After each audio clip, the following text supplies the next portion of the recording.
اشرف الانبیاء والمرسلین سیدنا و نبینا و حبیب قلوبنا و شفیع ذنوبنا و طبیب نفوسنا مولانا و مولا الثقلین جد الحسن والحسین ابی القاسم المصطفى محمد محمد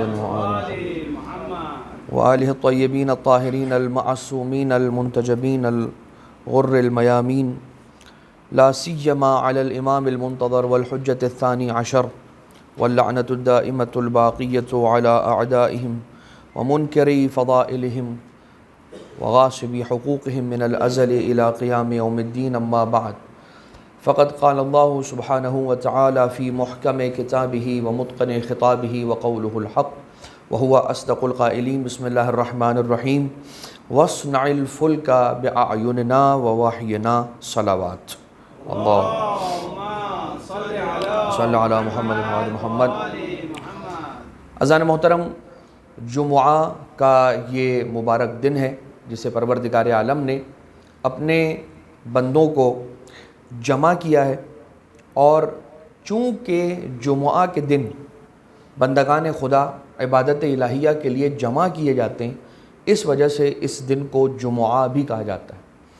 یہ اور بات ہے کہ جب آپ تاریخ میں جائیں گے، ہسٹری میں جائیں گے، بیک انٹو دا ہسٹری، تو آپ کو یہ بات معلوم ہوگی اور پتہ چلے گی کہ ہمیشہ سے اس دن کا نام جمعہ نہیں رہا ہے، بلکہ پہلے زمانے جاہلیت کے اندر، پہلے کے دور میں، ادوار میں، اس دن کو عروبہ کا نام دیا گیا تھا اور اسے عروبہ کے نام سے جانا جاتا تھا. یہ والا دن جو آج فرائیڈے کا دن ہے. مگر چھٹے امام سرکار امام جعفر صادق علیہ السلام نے ارشاد فرمایا، اللہم صل علی محمد وعلی محمد. مولا سے یہ سوال کیا گیا کہ آقا لماذا سمیت الجمعۃ جمعۃً، کہ مولا جمعہ کو جمعہ کیوں کہا جاتا ہے؟ تو سرکار نے ارشاد فرمایا کہ لأن اللہ جمع الناس یا جمع خلقہ فی هذا اليوم علی ولایت آل محمد علیہ السلام، کہ یہی وہ دن ہے کہ جس دن پروردگار عالم نے اپنے بندوں کو عالم بالا میں، عالم ارواح میں، عالم ذر میں اپنے پاکیزہ ترین بندوں یعنی کہ محمد و اہل بیت محمد علیہ السلام کی محبت پر جمع کیا تھا، اور جمع کر کے ان سے وعدہ لیا تھا کہ اے بندوں، آج تو تم روحیں ہو، جب کل تمہیں دنیا میں بھیجا جائے گا، جب تمہیں خلق کیا جائے گا، تو ان کی محبت رکھو گے، ان سے مودت رکھو گے، ان کی اتباع اور ان کی اطاعت کرو گے، ان کو فالو کرو گے، ان کی مخالفت تو نہیں کرو گے.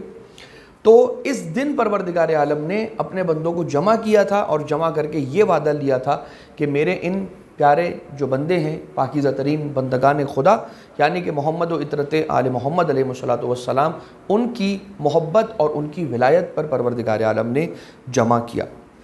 یہ اور بات ہے کہ خود حضرت دختر پیغمبر اکرم جناب فاطمہ زہرا سلام اللہ علیہا، اللہم صل علی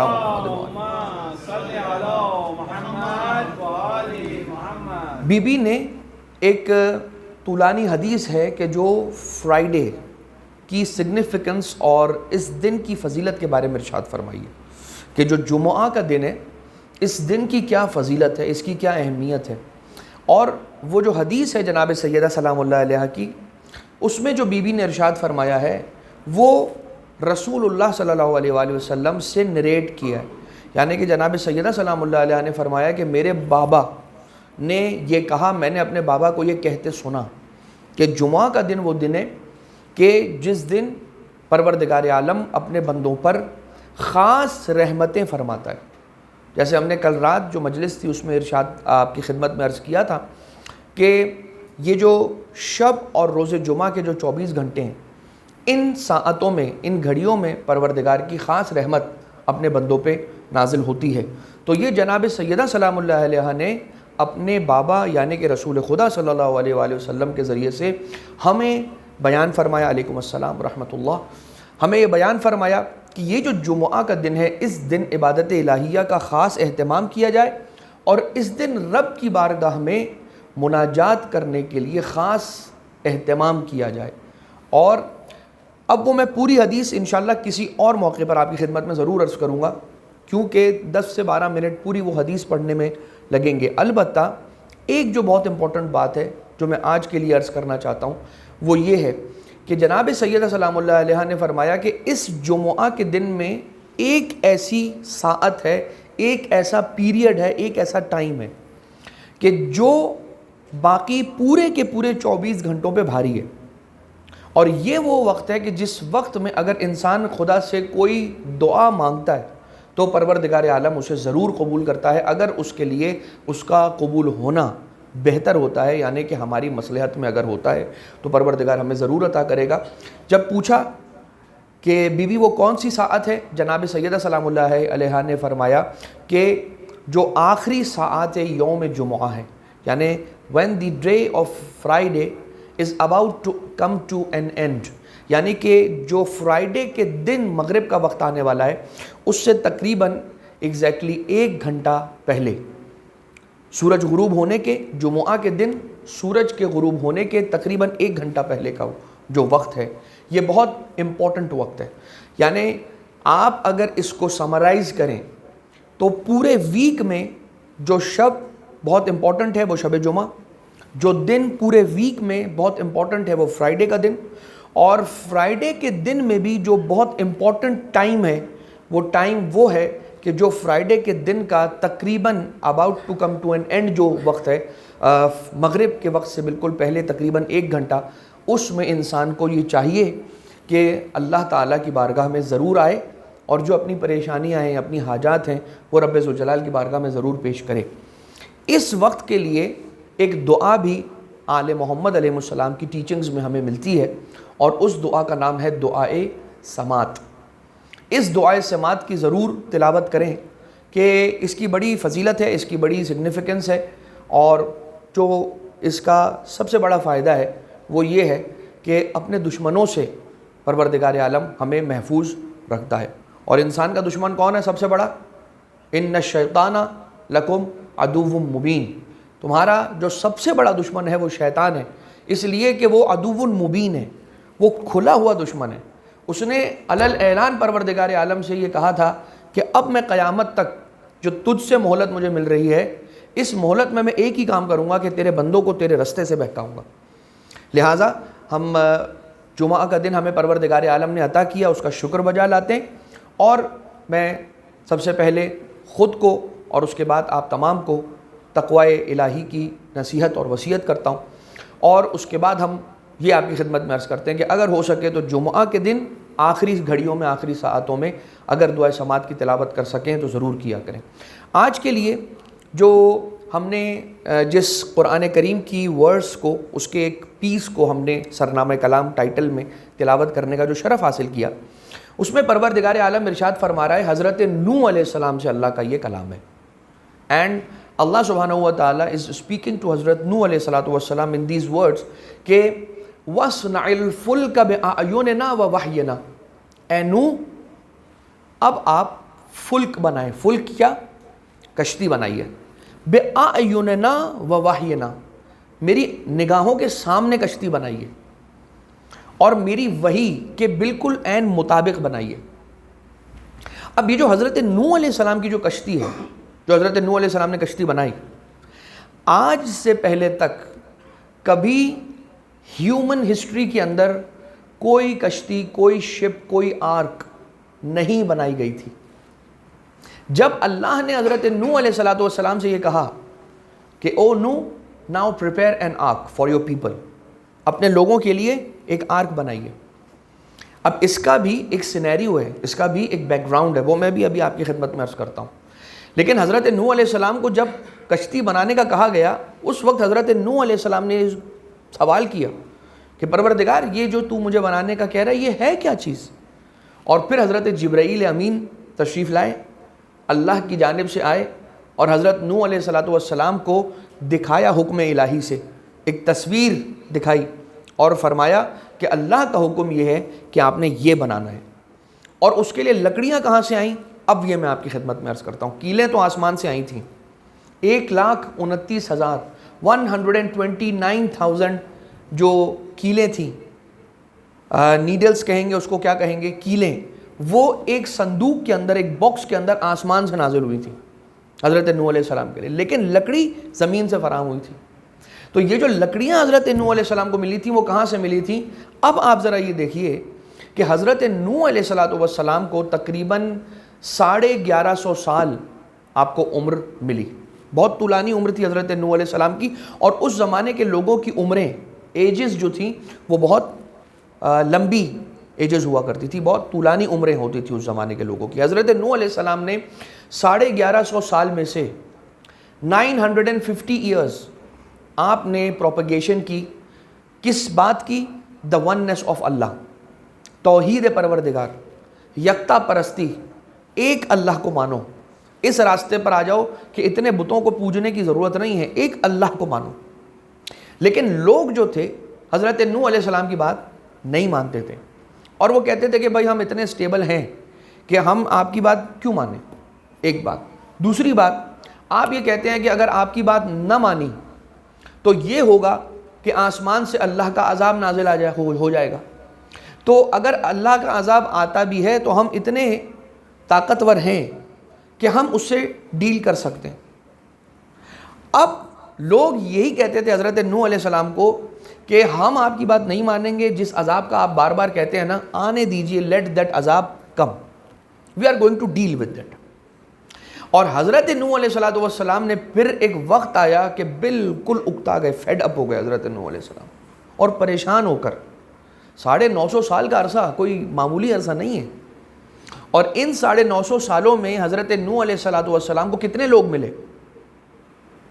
بمشکل 12 لوگ، not more than 12 people. اور حضرت نوح علیہ السلام ڈسکریج ہوئے، اتنا زیادہ ڈسکریج ہوا اور اتنا زیادہ فیڈ اپ ہوئے کہ حضرت نوح علیہ السلام نے پھر پروردگار عالم سے یہ کہہ دیا کہ اے پروردگار، اب تو نے جس عذاب کا وعدہ کر رکھا ہے ان سے، اب وہ عذاب بھیج دے، وہ اب عذاب نازل کر دے. یہ حضرت نوح علیہ السلام کا عالم تھا کہ وہ بالآخر انہوں نے اپنی قوم کے لیے عذاب طلب کر لیا. لیکن رسالت مآب صلی اللہ علیہ وآلہ وسلم کو طائف میں پتھر مارے گئے. کوڑا کرکٹ پھینکنے والی عورت رسول پر نعوذ باللہ من ذالک گاربیج پھینکتی رہی. رسول اکرم صلی اللہ علیہ وآلہ وسلم کے بار بار اسلام اور توحید کا پیغام دینے کے باوجود بھی جب لوگ نہیں آتے تھے، رسالت مآب صلی اللہ علیہ وآلہ وسلم کو ایک مرتبہ اتنا پتھروں سے زخمی کر دیا گیا تھا کہ رسول سر سے لے کر پاؤں تک خون میں ڈوبے ہوئے تھے، زخمی تھے. حضرت جبرائیل آئے اور کہا یا رسول اللہ کچھ کہہ دیجئے تو ان پر عذاب آ جائے گا، کچھ نہ کہیے، صرف اپنے پلک کے جھپکنے کے ذریعے سے مجھے اشارہ دے دیجئے. تو یہ جو 2 پہاڑ ہیں نا، ان 2 پہاڑوں کے درمیان یہ جو قوم رہتی ہے کہ جس قوم نے آپ پر اتنے پتھر برسائے ہیں، یا رسول اللہ آپ رحمت للعالمین ہیں، انہوں نے جو آپ پر پتھر برسائے ہیں، تو یہ 2 پہاڑ میں آپس میں ایسے ملا دوں گا کہ یہ جو قوم بیچ میں رہتی ہے یہ کرش ہو کر رہ جائے گی. رسول اللہ نے فرمایا کہ خدا نے مجھے ان کے لیے رحمت بنا کر بھیجا ہے، میں ان کے لیے زحمت نہیں بن سکتا. ابھی یہ نادان ہیں، ابھی یہ نہیں سمجھتے ہیں، یہ سمجھ جائیں گے. ابھی یہ نہ سمجھ ہے، مجھے خدا نے انہی کی تو ہدایت کے لیے بھیجا ہے، اور اگر میں ان کے لیے عذاب اور ان کے لیے تکلیف اور مصیبت کا باعث بن گیا تو پھر ان کی رہنمائی کیسی ہوگی؟ یہ رسالت مآب کا تھا طریقہ. اور رسول اللہ صلی اللہ علیہ وآلہ وسلم جب معراج پر بھی تشریف لے گئے حضور گرامی قدر، تو وہاں پر بھی رسول اللہ نے اپنی آل کو یاد نہیں رکھا، اپنی امت کو یاد رکھا. اسی طرح سے جب وقت آخر امام حسین علیہ السلام خنجر کے نیچے ہے آپ کا گلا اور آپ کی گردن، اس وقت شمر ذل جوشن ملعون نے سنا، اس نے محسوس کیا کہ حسین ابن علی کچھ فرما رہے ہیں، کچھ کہہ رہے ہیں. یہ کہتا ہے کہ میں نے اپنے کان قریب کر کے سننے کی کوشش کی تو میں نے سنا کہ حسین ابن علی فرما رہے تھے شیعتی شیعتی شیعتی، میرے شیعہ میرے شیعہ، میرے ماننے والے میرے ماننے والے. لہٰذا حضرت نوح علیہ السلام نے جب پروردگار عالم سے کہا کہ اے خدا اب تو وقت آ گیا اس عذاب کا، اب بھیج دیجئے اس عذاب کو. تو جب وہ عذاب آیا ہے تو ڈائریکٹلی براہ راست وہ عذاب نہیں آیا کہ طوفان آ گیا. اللہ نے سب سے پہلے حضرت نوح علیہ السلام سے کہا کہ آپ درخت لگائیے کھجوروں کے، اور کھجوروں کے درختوں کا ایک باغ لگا دیجئے۔ جب اللہ کے نبی حضرت نوح علیہ السلام نے کھجوروں کے درختوں کا ایک باغ لگا دیا، اب خدا نے کہا ناؤ ویٹ، اس پر فروٹ آنے دیجئے، کھجور آنے دیجئے۔ جب کھجور آ گئے تو کٹائی ہوئی، یعنی فروٹس اتارے گئے، کھجور اتارے گئے۔ جب کھجور اتار لیے گئے تو اب سوال ہوا، حضرت نوح علیہ السلام نے کہا کہ کیا اے خدا اب وقت عذاب آ گیا؟ جواب قدرت آیا نہیں، ابھی بھی نہیں آیا، ابھی پھر ویٹ کرو یہاں تک کہ next round of the fruit وہ اس پر لگ جائے۔ یعنی ایک فصل، ایک کراپ، کھجوروں کی ایک کراپ کاٹنے کے بعد ویٹ کیا، پہلے ویٹ کیا، پہلی کراپ لگی، اس کی کٹائی ہوئی، پھر ویٹ کیا، دوسری کراپ لگی، اس کی کٹائی ہوئی، پھر ویٹ کیا، تیسری کراپ لگی کھجوروں کی، اس کی کٹائی ہوئی۔ اب وہ وقت آیا کہ اللہ نے کہا کہ اب وقت آ گیا ہے، لیکن اب بھی جو وقت آ گیا اب بھی فوراً عذاب نہیں آیا۔ اب اللہ نے یہ کہا کہ اے نوح وَاصْنَعِ الْفُلْكَ بِأَعْيُنِنَا وَوَحْيِنَا، اے نوح اب کشتی بنائیے۔ اور کشتی ایک دن میں تو نہیں بنی، یعنی پروردگار عالم نے جب یہ طے کر لیا کہ ہاں اب وقت آ گیا ہے اس قوم پر عذاب کا، تب بھی عذاب فوراً نہیں نازل کر دیا۔ ایک کراپ، دوسری کراپ، تیسری کراپ کھجوروں کی، اس کے بعد انہی لکڑیوں کو کہا کہ اب آپ کاٹیے انہی لکڑیوں کو، اور ان لکڑیوں کے کاٹنے کے ذریعے سے وہ کشتی بنائیے کہ جو کشتی ان کے لیے امتحان ہوگی۔ اور حضرت نوح علیہ السلام نے لکڑیاں وہاں سے لیں، 1,29,129,000 نیلز جو آسمان سے نازل ہوئی ہیں، جو کیلیں آسمان سے نازل ہوئی ہیں، ان کو حضرت نوح علیہ السلام نے استعمال کیا، اور جس طرح سے وحی ہوئی تھی حضرت نوح پر ایگزیکٹلی اسی شکل کی حضرت نوح علیہ السلام نے ایک کشتی اور ایک آرک تیار فرمائی۔ اب سب سے پہلے تو یہ دیکھیے کہ یہاں پر جو میسیجز ہیں ان میں ایک بڑا میسیج یہ ہے کہ اتنے کم لوگ تھے حضرت نوح علیہ السلام کے ساتھ، 11 یا 12 لوگ، میکسیمم 12 لوگ، اس سے زیادہ نہیں۔ تو حضرت نوح علیہ السلام کے ساتھ کم لوگوں کے ہونے کی وجہ سے حضرت نوح علیہ السلام غلط نہیں ہو گئے۔ کثرت کہاں ہے؟ حضرت نوح علیہ السلام کے ساتھ میجورٹی نہیں ہے، majority is lying somewhere else ایلس، اور جہاں میجورٹی ہے وہاں حق نہیں ہے۔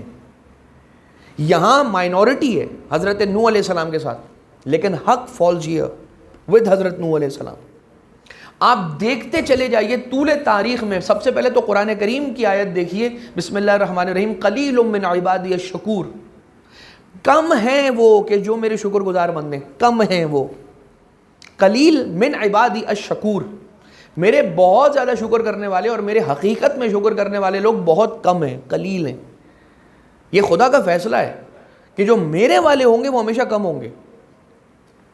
آپ رسول اللہ کے ساتھ دیکھیے کہ کتنے لوگ ہیں، دار ارقم سے لے کر، ارقم ابن ابی ارقم کے گھر سے، which was the first مکتب کہ جہاں سے رسول اللہ نے اپنی پروپیگیشن اسلام کی یا جو دین مبین تھا اس کی جو تبلیغ کا آغاز کیا ہے، دار ارقم سے شروع کیا، وہاں سے لے کر دیکھیے، دعوت ذوالعشیرہ میں دیکھیے، فاران کی چوٹی پر دیکھیے، کوہ صفا کی پہاڑی پر جب قولوا لا الہ الا اللہ تفلحوا کا نعرہ رسول اللہ نے فرمایا اور بلند کیا کہ لا الہ الا اللہ کہو and you will see the prosperity، تم کامیاب ہو جاؤ گے، بس آج لا الہ الا اللہ کہہ لو، لا الہ الا اللہ کہو گے کامیاب ہو جاؤ گے۔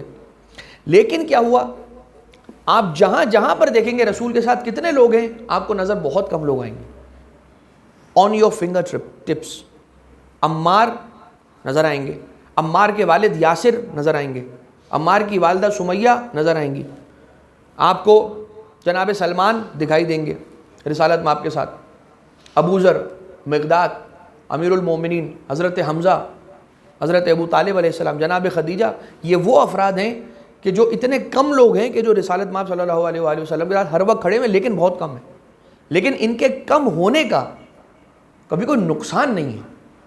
رسالت مآب کے اپنے حق پر ڈٹے رہنے کے لیے ان کے ساتھ اگر کم لوگ ہیں تو اس سے کوئی فرق نہیں پڑ رہا رسول کو۔ آپ آ جائیے مولا کائنات علیہ السلام کے ساتھ کون ہے، اتنے سارے لوگ، اتنا پورا کا پورا کوفہ ہے، اتنا پورا کا پورا بڑا مدینہ ہے، لیکن مولا کائنات علیہ السلام کے ساتھ بہت کم لوگ ہیں۔ امام حسن مجتبیٰ علیہ السلام نے جب سلو فرمائی تو اس کے بعد خود مولا کے ماننے والے لوگوں نے مولا کا ساتھ چھوڑ دیا، کہا یہ کیا کیا، استغفر اللہ۔ پھر امام حسین علیہ السلام کی باری آئی تو آپ دیکھیں 72 ہیں وہ لوگ، میکسیمم اگر آپ جاتے ہیں تاریخ کے ڈفرینسز کی وجہ سے، جو نریشن کے ڈفرینسز ہیں 108 یا 118، اس سے زیادہ تو نہیں ہے امام حسین علیہ السلام کے ساتھ۔ تو آپ طول تاریخ میں دیکھیے حق کا ساتھ دینے والے لوگ آپ کو ہمیشہ کم نظر آئیں گے، لیکن یہاں پہ حضرت نوح علیہ السلام کے ساتھ بھی اسی طرح کا معاملہ ہوا، لیکن حضرت نوح علیہ السلام نے کبھی اس بات کو خاطر میں نہیں لایا۔ یہی وجہ ہے کہ ہم نے بھی اس بات کو ذہن میں رکھنا ہے کہ اگر کم ہیں اس سے فرق نہیں پڑتا، کیونکہ رسالت مآب نے فرمایا اگر ساری کی ساری دنیا اور کائنات ایک سمت پر چل رہی ہو اور دوسرے راستے پر علی اکیلا چل رہا ہو، تو جس راستے پر علی چل رہا ہو you have to follow that path only، اس لیے کہ یہ ہے وہ علی کہ میری پروفٹ جہاں ختم ہو رہی ہے وہاں سے جو کار ہدایت کے سلسلہ امامت کا آغاز ہو رہا ہے اور اس نے قیامت تک جانا ہے، وہ علی ابن ابی طالب علیہ السلام سے شروع ہو رہا ہے۔ کیا وجہ ہے کہ بار بار رسالت مآب علی علی علی علی علی کی فضیلت بیان کرتے ہیں؟ وجہ یہی ہے کہ رسول کے بعد جو گائیڈنس کا جو پوائنٹ ہے جہاں سے ڈفرنس آئے گا وہ یہیں پہ لائے کرتا ہے۔ اگر تم نے علی ابن ابی طالب کا دامن تھام لیا تو یہ بات طے ہے کہ رسول اللہ اور خدا نے، اللہ نے اور اس کے رسول نے جس راستے پہ تمہیں دیکھنا چاہا ہے تم نے اس راستے کو اختیار کر لیا ہے۔ یہ وجہ ہے کہ بار بار رسول نے علی کا ذکر اپنی زبان سے دہرایا ہے، اور صرف ایسا نہیں کہ اپنی زبان سے رسول نے مولا کائنات ہی کا ذکر فرمایا بلکہ اپنی آل اور اہل بیت کا بھی ذکر فرمایا۔ آپ اب اس کو یوں دیکھیے کہ جو کشتی نوح تھی وہ حضرت نوح علیہ السلام کی قوم کے لیے امتحان تھا، ایک امتحان تھا نا۔ اب جب کشتی نوح بنی پھر کیا ہوا؟ بارش ہوئی آسمان سے، زمین سے کنویں میں سے پانی ابلا اور پوری دنیا میں ایک فلڈ اور ایک سیلاب کی صورتحال پیدا ہو گئی۔ اب کیا ہونے لگا؟ وہ لوگ جو یہ حضرت نوح علیہ السلام جب کشتی بنا رہے تھے نا، لٹرلی جا کر پڑھیے گا ہسٹری، تاریخ پڑھیے گا، آپ کو نظر آئے گا کہ حضرت نوح علیہ السلام when he used to prepare the ark of the salvation which was going to be the ark of the salvation، اس آرک آف سیلویشن کو جب حضرت نوح علیہ السلام بنا رہے تھے لوگوں کے لیے تو صرف ایک کشتی تھی، اللہ کی نگاہ میں یہ کشتی نجات بننے والی تھی، اللہ کے حکم سے بن رہی تھی، لوگوں کی نجات کے لیے بن رہی تھی۔ اللہ کے حکم کو پورا کرتے ہوئے حضرت نوح علیہ السلام جب کشتی بناتے تھے تو کشتی بن کہاں رہی تھی؟ ایک ڈیزرٹ میں بن رہی تھی، اور وہاں بن رہی تھی جہاں کی کلائمیٹک کنڈیشنز کہیں سے بھی فلڈ والی نہیں تھی۔ بارش ہی مشکل سے ہوتی ہے تو فلڈ کہاں سے آئے گا؟ بارش بھی دعائیں مانگ کر ہوتی ہے بارش، اور سال میں 1 آدھ مہینہ ہے بس 2 مہینہ جو گرمی سے سردی میں جو ٹرانسفارم ہو رہا ہوتا ہے موسم، تب بارشیں ہوتی ہیں عراق کے جو سرزمین ہے وہاں پر۔ اب لوگوں نے پتہ ہے کیا کہا حضرت نوح کو کشتی بناتے ہوئے دیکھتے ہوئے؟ کہا انہیں دیکھیے نعوذ باللہ من ذالک، یہ صحرا میں کشتی چلائیں گے۔ یہ لٹرلی یہ جملے تھے لوگوں کے، انہیں دیکھیے یہ صحرا میں کشتی چلائیں گے۔ کچھ لوگوں نے کہا کہ نہیں یہ صحرا میں کشتی نہیں چلائیں گے، یہ پہلے کشتی بنائیں گے پھر اس کشتی کے لیے ایک دریا بھی بنائیں گے۔ استغفر اللہ ربی واتوب۔ حضرت نوح علیہ السلام کا لوگ آتے جاتے استہزاء کرتے تھے، مذاق اڑاتے تھے، لیکن حضرت نوح علیہ السلام واز کلیئر کہ یہ کشتی اللہ کے حکم سے بن رہی ہے۔ اب لوگ چاہے میرا مذاق بنائیں، چاہے میرا مذاق اڑائیں، چاہے میرا استہزاء کریں، چاہے انہیں سمجھ میں آئے یا مجھے سمجھ میں نہ، انہیں سمجھ میں آئے یا نہ آئے، یہ کشتی جب حکم الہی سے بن رہی ہے تو یہی حقیقت ہے اور یہ سچ ہے، اور مجھے اس کے ساتھ کھڑے رہنا ہے۔ بالکل اسی طرح سے ہمارے لیے اس میں کیا پیغام اور میسج ہے؟ ہمارے لیے یہ پیغام ہے کہ جب ہم دین کے جو ریچولز ہیں اور دین کے جو قوانین ہیں ان کو انجام دے رہے ہوتے ہیں، کبھی ہم خانہ کعبہ کا طواف کرتے ہیں تو لوگ یہ کہتے ہیں کہ یہ ان کو دیکھیے کرتے کیا ہیں، ایک خالی گھر ہے جس پہ کالی چادر لگی ہوئی ہے، یہ لوگ اس کے گرد جو ہے وہ چکر کاٹتے ہیں، نعوذ باللہ۔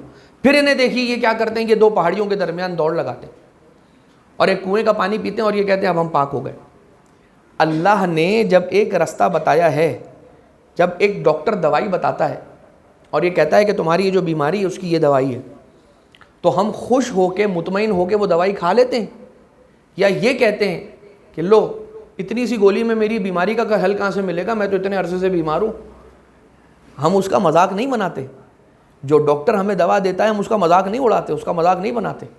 اسی طرح سے پروردگار عالم نے جو ہمیں اپنی پاکیزگی کا اور دین کے قوانین کو انجام دینے کے جو اصول بتائے ہیں اسے دیکھ کر ہمیں مذاق بنانے کے بجائے اس پر یقین کرنا چاہیے. اینڈ سیم گوز وتھ جو ہمارے عزاداری کے معاملات ہیں. ابھی ہم نے غم بڑھایا اور سوگ بڑھایا، 9 ربیع الاول کا جشن منایا. تو ہمیں لوگ یہ کہتے ہیں کہ یہ کون لوگ ہیں؟ محرم کا چاند نمودار ہوتا ہے، یہ ماتم کرنے لگتے ہیں، کالا لباس پہن لیتے ہیں، فرش عذاب بچھا لیتے ہیں، غم کرنے لگتے ہیں، واقعات بیان کرتے ہیں اپنے مولا کے اور ان مصیبتوں کے واقعات کو بیان کر کے روتے ہیں، ماتم کرتے ہیں، سینہ پیٹتے ہیں. وجہ کیا ہے؟ کہ جیسے حضرت نوح علیہ السلام یہ جانتے تھے کہ جو کر رہے ہیں صحیح کر رہے ہیں، خدا نے یہ چاہا ہے اور اس کی مرضی ہے اور اس نے پسند کیا ہے، بالکل اسی طرح سے ہمیں بھی یقین کے ساتھ ان افعال کو اور ان امور کو انجام دینا چاہیے. اس لیے کہ ہم نے رسول اکرم سے سنا ہے کہ رسول نے فرمایا کہ اے حسین جو تیرے غم میں روئے گا پروردگار عالم کی خوشی کا سبب ہے. جناب سیدہ نے جب پوچھا کہ میرے بابا پھر میرے بیٹے حسین پر روئے گا کون، تو رسول اللہ نے فرمایا کہ خدا ایک ایسی قوم خلق کرے گا جس کے بوڑھے تیرے حسین کے بوڑھوں کو، جس کے بچے تیرے حسین کے بچوں کو، جس کی عورتیں تیرے حسین کی عورتوں کو روئیں گی. اور جو روئے گا اس کا کم سے کم ثواب یہ ہے کہ پروردگار عالم اسے اپنی رضائیں عطا کرے گا اور اسے اپنی جنت الفردوس میں مقام عطا کرے گا. لہٰذا اس بات کو ہم فی الحال اس جمعے کی حد تک یہیں پر رکھتے ہیں. انشاءاللہ نیکسٹ فرائیڈے اسی کو کچھ کنٹینیو کریں گے. کچھ اور اس کے اندر ڈیٹیلز ہیں حضرت نوح علیہ السلام کی کشتی کے اعتبار سے کہ وہ جب چلی تو اس کی مدت سیر کیا تھی، اور اس زمانے میں اس کے اگر کچھ باقیات ملے تو کہاں سے ملے اور وہ آج کہاں ہیں، کس میوزیم میں رکھے گئے ہیں اور اس پر کیا عبارت لکھی ہوئی تھی، اور اس کے بارے میں کچھ تفصیل انشاءاللہ اگلے خطبے میں آپ کی خدمت میں عرض کرنے کی سعادت کو حاصل کیا جائے گا. انا احسن الحدیث قرآن العزیز. بسم اللہ الرحمن الرحیم. والعصر ان الانسان لفی خسر الا الذین آمنوا وعملوا الصالحات وتواصوا بالحق وتواصوا بالصبر.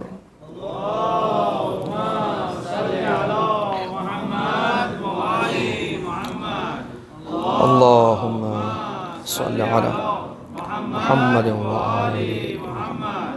اللهم صل على محمد وآل محمد.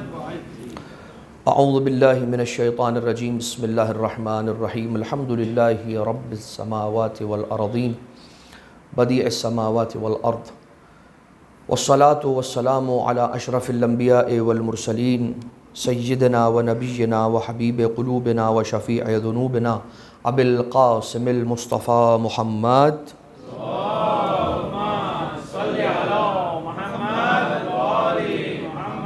وصلی اللہ علی صدیقۃ الکبریٰ فاطمۃ الزہراء سلام اللہ علیہا. اللہم صل علی محمد وآل محمد وعلى الصديق الأكبر والفاروق المبين أبي الحسن علي ابن أبي طالب عليه الصلاة والسلام. اللهم صل على محمد وعلى السبط نبي الرحمة الحسن والحسين وعلى علي بن الحسين ومحمد بن علي وجعفر بن محمد وموسى بن جعفر وعلي بن موسى ومحمد بن علي وعلي بن محمد والحسن بن علي والحجة بن الحسن. اللهم عجل فرجه وسهل مخرجه وكثر أنصاره وأهلك أعداءه وانصر شيعته واجعلنا من المواليه والتابعين. وصلى الله على محمد وآله الطيبين الطاهرين. اللهم صل على محمد.